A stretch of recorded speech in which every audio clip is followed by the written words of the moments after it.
So I've been making my way through different parts of the Midwest, and right now happen to be in southeast Missouri, more specifically the town of New Madrid, which was founded in the late 1700s. Now there's a reason that New Madrid was founded right here on this spot, and it all has to do with this river right behind me. This is the mighty Mississippi River, which was a main flow of traffic throughout the 17 and 1800s. And this specific part of the river forms kind of like a horseshoe bend. So New Madrid, or at least the site where it was built, was a natural spot for a port city. Well, as things developed here in New Madrid, people started taking advantage of its port status along the Mississippi. And there was a family by the name of the Hunters who opened a mercantile business here, became very, very wealthy. And they built a huge historic home right at the beginning of the Civil War that we are going to go take a look at today.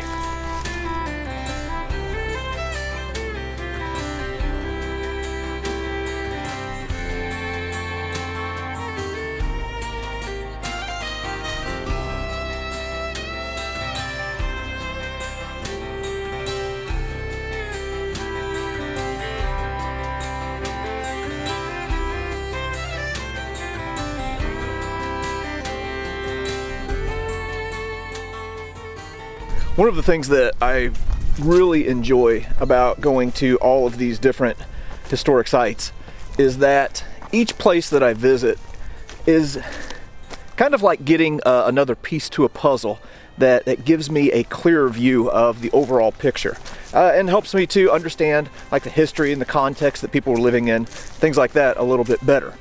Well, where I'm at today is at a Missouri State Historic Site called Hunter-Dawson. This is a Civil War mansion that was built by William and Amanda Hunter in 1860 and is probably one of the best examples of a Civil War era home that you can find anywhere because this particular place has almost all of the original furniture that was purchased by William and Amanda Hunter.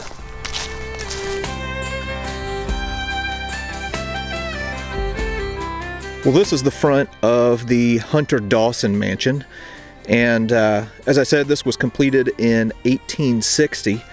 There's an original portion behind this that was completed in the 1840s, and you can see this is in the typical Greek Revival style of architecture that you see in the antebellum period. And it's said that this house also served as the headquarters for General John Pope of the Union Army during the Battle of Island Number 10. So anyway, we're going to go inside here and see what we can learn.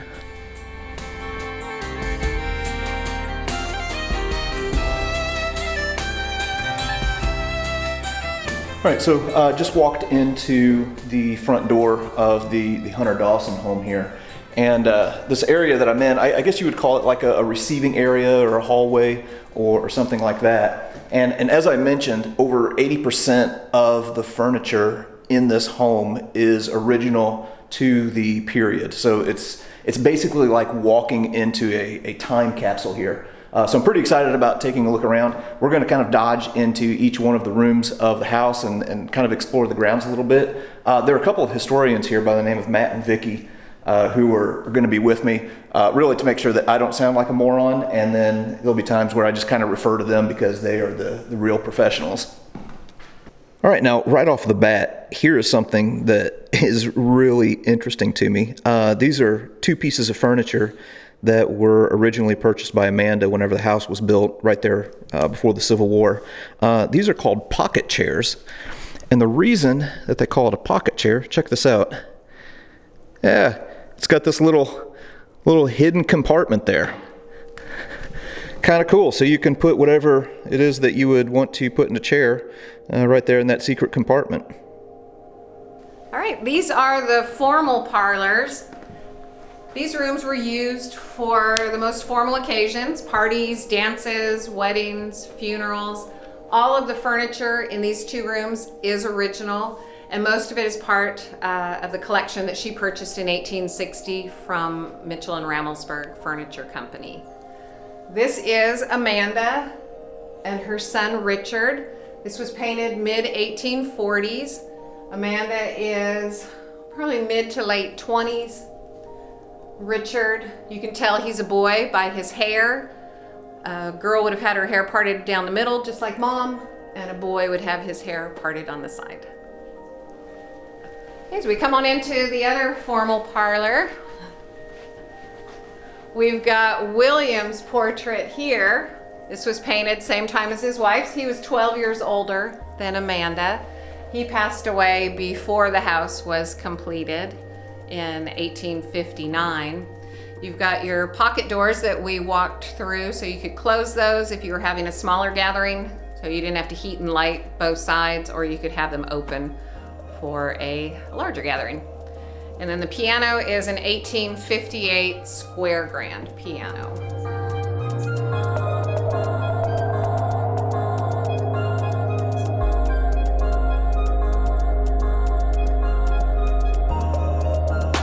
So let's go into the family parlor. In here, they would have used this like we use our living rooms today. They would have read books, wrote letters, the newspaper, that's how they would have got their news. I would like to show you our oil lamps. So in the house we have no electric lighting. We stayed true to the time period, and we have working oil lamps. We light them twice a year. We have candlelight tours in the house. And here, the furniture in the middle of the room, it's an Eastlake style furniture. This was the second generation of the family that lived in the house, Ella's.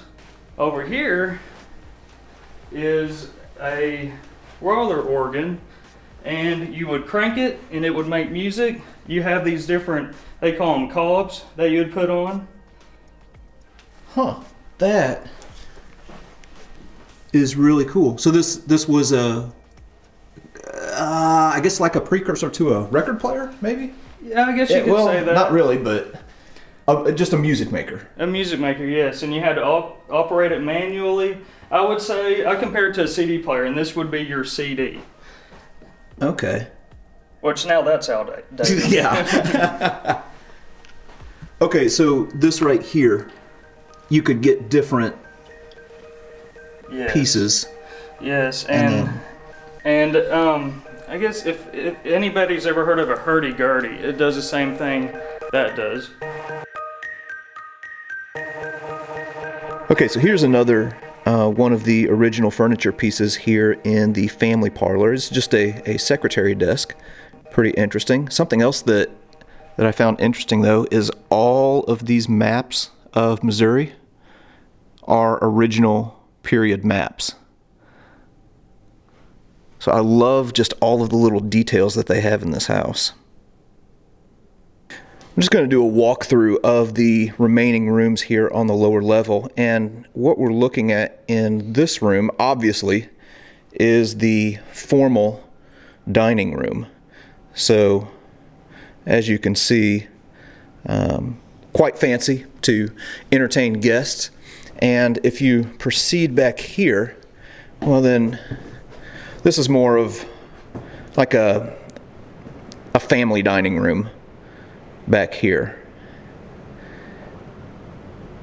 So pretty interesting. And then again, we'll walk back through here.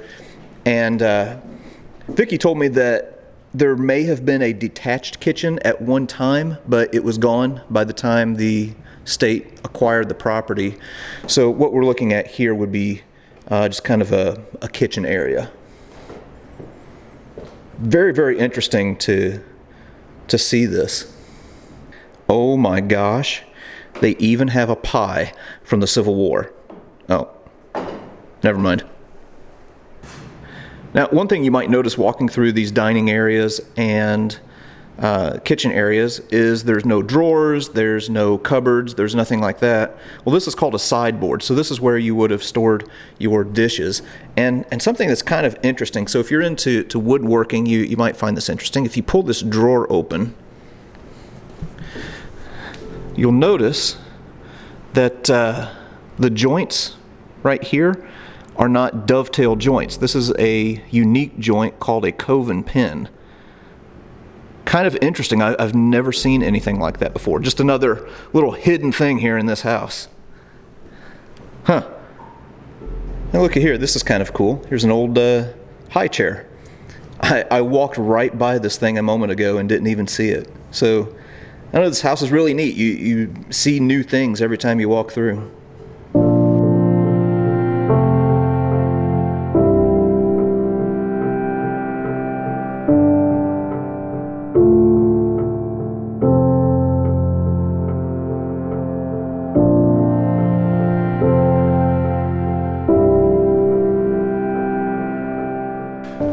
All right, so I'm making my way to the upstairs portion of the house right now. Here's one thing that I really like about this place is that really you're getting an immersive experience visiting this house. So if you look, like none of the doors are roped off. None of the areas have, plexiglass or windows. You are literally walking through this house and experiencing it as the hunters did, back in 1860. Very cool place. So this is children's bedroom right here. Okay, now while I am here in the girls' room, we're going to go ahead and carry on our pattern of showing creepy dolls. Hunter-Dawson might have the top prize right now because that thing is unsettling. Right now I'm walking into Amanda's room and have to say, pretty fancy. This bedroom set, which would have included the dresser, the bed, and then this wash stand right here, was purchased for $200, which was a lot of money at the time, probably about $6,000, $6,500 today. And this bed could have been modified to have mosquito netting over it. And let me show you something kind of interesting, kind of cool here. If you look at this post, I'm gonna touch something here. Well, you can actually take that off, and it's meant to be removed, and you could put a pole in right there, and then that would frame up the whole bed for the mosquito netting. And I can guarantee you, in the boot heel of Missouri in August, there are mosquitoes here. Very interesting. Okay, so I'm walking across the hall from Amanda's room now, and this would have been the guest room. So again, I know I keep saying it, but it just doesn't cease to amaze me that there's all original period furniture in here. And this room also comes with its own indoor plumbing right there in 1860, minus the plumbing part. They also have some reproduction toilet paper there. So that's actually kind of neat.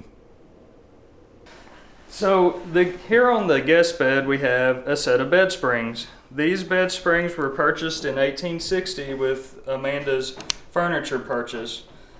We have the original receipt, and we have the only set of these that we know of in existence. That is really kind of fascinating. I've never seen anything like that either. Huh.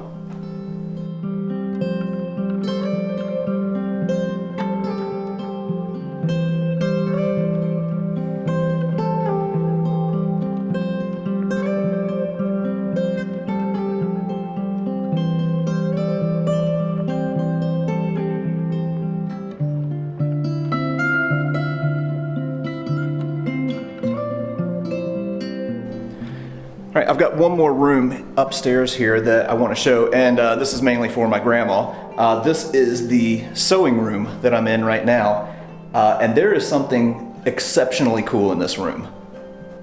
All right, now this is a sewing machine that a lot of people who are familiar with antiques would probably recognize. This is the one that I really want to show. This is an old sewing machine from the 1850s by a company called Grover & Baker. And you'll notice there's no foot operator. You could have got that as an accessory, but they have a hand crank over here on the side, but that's not really what I want to show. Now, I have permission to do this. This is really cool. Now, keeping in mind that Missouri was a border state, and we are in the southern part of the state, which would have been probably more sympathetic to the Confederacy. Take a look at this. Right here, on the edge of this drawer, written in pencil, might be hard to read, but that says, "Hurrah for Jeff Davis," and then it looks like maybe September of '62. And then inside, it says, "Hurrah Stonewall," and then over here it says May 22nd, 1860 something. It's hard for me to make that out, so I'm not sure what that is. But anyway, kind of a cool little, I don't know, hidden marker from history right here in this old sewing machine.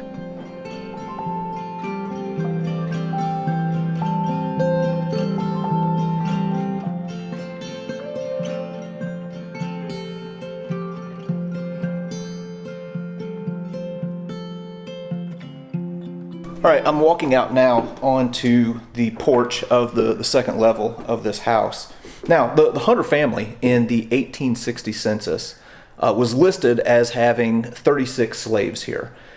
On the census, there's no names for the slaves, with the exception of one woman whose name was Phyllis. And anytime I come to a place like this, the story of the enslaved people always really interests me, and I want to know as much as I can. Well, by the time 1870 rolls around and the census is taken, all of those slaves, or former slaves rather, are not listed on the census anymore, with the exception of Phyllis, and she's listed as being 115 years old. Well, here at Hunter-Dawson, in this room right here, they think this might have been where Phyllis stayed. So we're going to go take a look at this room that they are depicting as one of the rooms where she might have lived. All right, so not much to see in this room here. You can see that it is rather Spartan, just a bed and a desk, a little chamber pot there, and a wash basin. But I'm glad that they've included this in part of the tour. In some way to tell the story of the enslaved people who lived here at the Hunter Mansion and on the grounds. Now the old slave cabins are no longer here, so this is all we've got. But very interesting. All right, one more quick thing up here that I want to show that I just thought was cool as heck. So I'm here at the very end of the porch. And here on the far end is an old bathroom. Okay, now don't ask me why I think this is cool. I just think it's interesting because it tells a little bit about how people during the 1860s lived. Look at this bathtub. Okay, and then of course you have like a little wash basin here. But think about how much work it would have taken just to draw a bath. You would have had to have hauled water up here, maybe warmed it up, and then everybody take their turn in really what is a kind of a small tub. It's just kind of a, I don't know, glorified bucket. But I don't know. I found that kind of fascinating. I don't know why. Okay, now I just found out something else that's cool in this bathroom. History changes, but human nature doesn't. And apparently in bathrooms and bathroom stalls, people have always found the need to write their name down. So here's, looks like an Amanda Watkins. Here's another Amanda right here. There are several of these. The one that will really catch your eye is this one. Let me get it focused. That says John Booth, Philadelphia. And that is not the John Booth that you might be thinking of. He did not take a bath in this room. Interesting.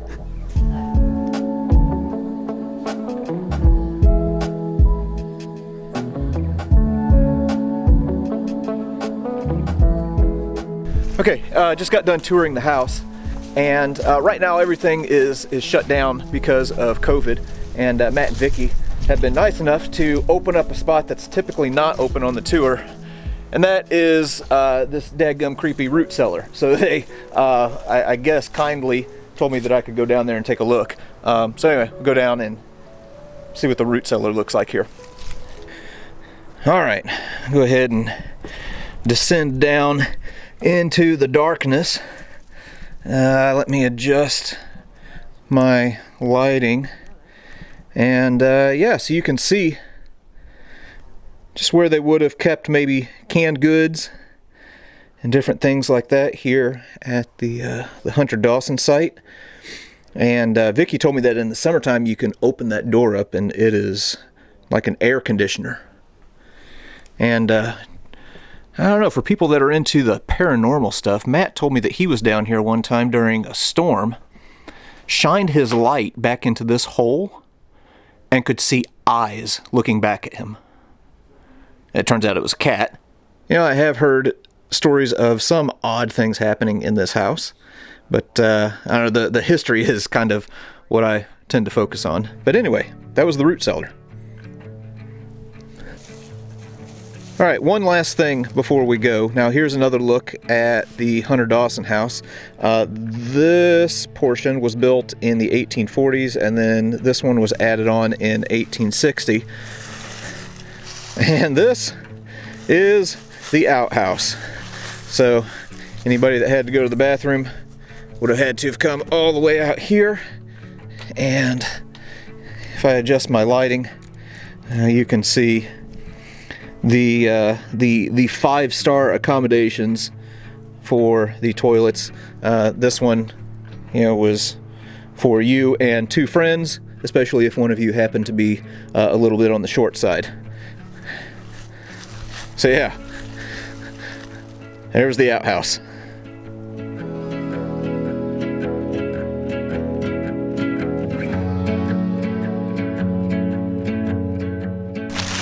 All right, well, that was the Hunter-Dawson State Historic Site right here in New Madrid, Missouri.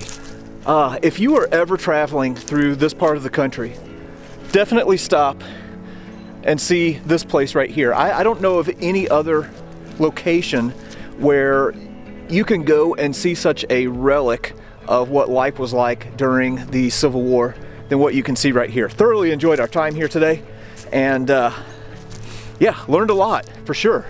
But as for now, we're off to the next place.